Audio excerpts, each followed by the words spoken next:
நீலகிரி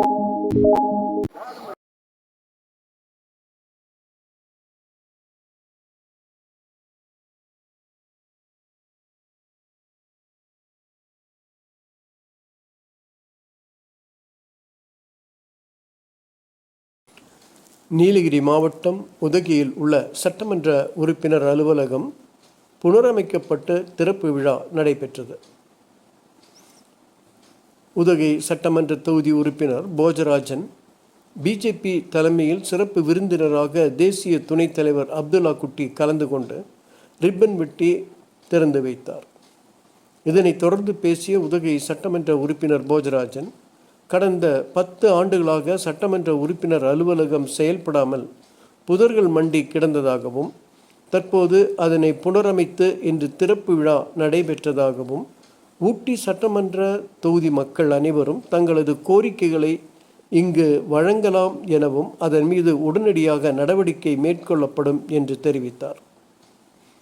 மேலும் உதகை நகரம் சுற்றுலா மேம்பாட்டு உள்ளதாகவும், உட்கட்டமைப்பு வசதிகளான பார்க்கிங் உள்ளிட்ட அடிப்படை வசதிகள் எதுவும் இல்லா நிலையில் உரிய நடவடிக்கை மேற்கொள்ளப்படும் என்றார். தற்போது கட்டப்பட்டு வரும் மார்க்கெட் கட்டிடம் வியாபாரிகள் விருப்பப்படவில்லை எனவும், 2ஆம் கட்டம் கட்டப்படும் கட்டிடம் தரமான முறையில் கட்டப்பட்டு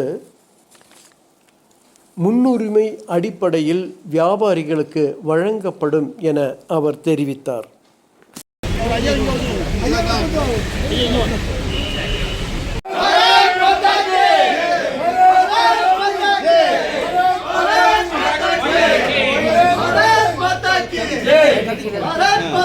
நரேந்திர மோடிஜி அவர்களின் 12 ஆண்டு கால சாதனையை முன்னிட்டு வரன்முறை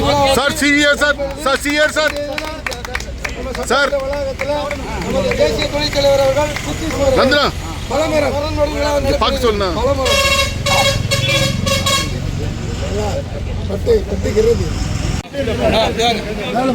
முடிஞ்சு சூப்பர்.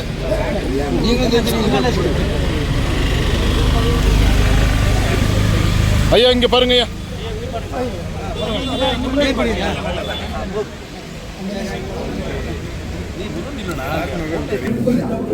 இன்றைய இந்த இனிய நாளில் உதகை சட்டமன்ற உறுப்பினரின் அலுவலகத்தை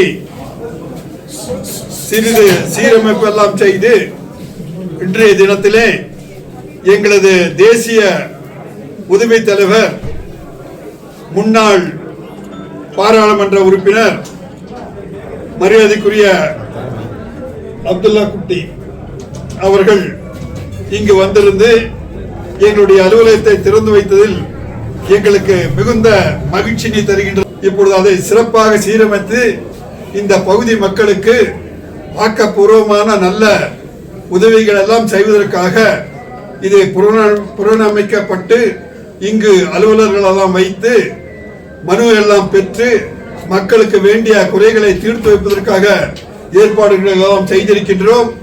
ஆகவே உதகை சட்டமன்ற தொகுதி இருக்கின்ற அத்தனை வாக்காளர் பெருமக்களும் எல்லோரும் இந்த பகுதியை ஒரு சிறந்த சுற்றுலா தலம் மட்டுமல்ல, உலகமே போற்றுகின்ற ஒரு உன்னதமான இடமாக ஆக்க வேண்டும் என்ற முயற்சியுடன் நாங்கள் இன்று இறங்கியிருக்கின்றோம். அதற்கு எங்களுடைய உலகம் போற்றும் உத்தமர் பாரத பிரதமர், பாரத தாயின் தவ புதல்வர் நரேந்திர மோடிஜி அவர்களுடைய சாதனையும் கூட நேற்றைய தினம் எல்லாம் உங்களுக்கு தெரியும். இதுவரை யாரும் ஒரு தேர்ந்தெடுக்கப்பட்ட பாராளுமன்றத்திலே அதிக பிரதமராக அதிக நாட்கள் இருந்தது இதுவரை 4399 நாள் என்று இருந்த ஜவஹர்லால் நேருடைய காலத்தை இன்று 4399 என்ற கணக்கை ஏற்படுத்தி ஒரு சாதனை செய்திருக்கிறார்கள். இந்த சேவை நீலகிரி மக்களுக்கு என்றென்றும் தொடரும் என்பதை மட்டும் சொல்லி உங்கள் அனைவருக்கும் நன்றியினை தெரிவித்துக் கொள்கின்றேன். நிச்சயமாக பார்க்கிங் நீலகிரி மாவட்டம் குறிப்பாக உதகையில ரொம்ப மோசமா இருக்குது. இந்த வளர்ச்சி சுற்றுலா வளர்ச்சி அடைந்திருக்க தவிர அந்த வளர்ச்சிக்கு தகுந்த மாதிரி ஒரு உட்கட்டமைப்பு இன்ஃப்ராஸ்ட்ரக்சர் சொல்லுவோம், அதெல்லாம் செய்யல. ஆனா எங்களுக்கு மத்திய அரசு எங்களுக்கு ஆக்கப்பூர்வமான திட்டங்களை எல்லாம் எங்களுடைய திட்டங்களை எல்லாம் ஏற்றுக்கொள்ளும் என்று நினைக்கின்றேன். ஸ்மார்ட் சிட்டி என்ற ஒரு திட்டத்தை நீங்க எல்லாம் முயற்சி செய்கின்றேன். அதுக்கு 1 லட்சத்துக்கு மேல ஜனத்தொகை எல்லாம் வேண்டும் என்று சொல்வார்கள். அதற்காக முயற்சிகள் எல்லாம் எடுத்தானா நிச்சயமாக உதகையை மிகச் சிறப்பான ஒரு சுற்றுலாத்தலமாக ஆக்க முடியும். அந்த வகையிலே நீங்கள் பார்க்கிங் சொல்லுகின்ற பார்க்கிங் பிரச்சனை எனக்கு தெரியும், நானே அனுபவித்திருக்கின்றேன். அது நிச்சயமாக தீர்க்க வேண்டியது. இல்லை என்றாலும் கூட ஒவ்வொரு காலகட்டத்திலே நிச்சயமாக ஒரு ஃபேஸ் டு ஃபேஸ் சொல்வோம். அந்த வகையிலே அதற்கு மாற்று திட்டங்களை சம்பந்தப்பட்ட அதிகாரிகளுடனும் எக்ஸ்பர்ட்ஸ் கன்சல்டன்ட்லாம் கேட்டு எது செய்ய முடியுமோ அதை நிச்சயமாக நாங்கள் செய்வோம். மார்க்கெட் பிரச்சனை உங்களுக்கு நன்றாக தெரியும். போன ஆட்சியிலே ஒரு மக்கள் அங்கே இருக்கின்ற மார்க்கெட் வியாபாரிகளுடைய எண்ணத்துக்கு எதிராக அவர்களுக்கு சாதகம் செய்யாமல் கூட அதிக வேதனை தருகின்ற வகையிலே அவர்களுக்கு எல்லாம் அந்த கட்டிடத்தை கூட சிறப்பாக செய்யவில்லை என்ற குற்றச்சாட்டு எல்லாம் இருக்கின்றது.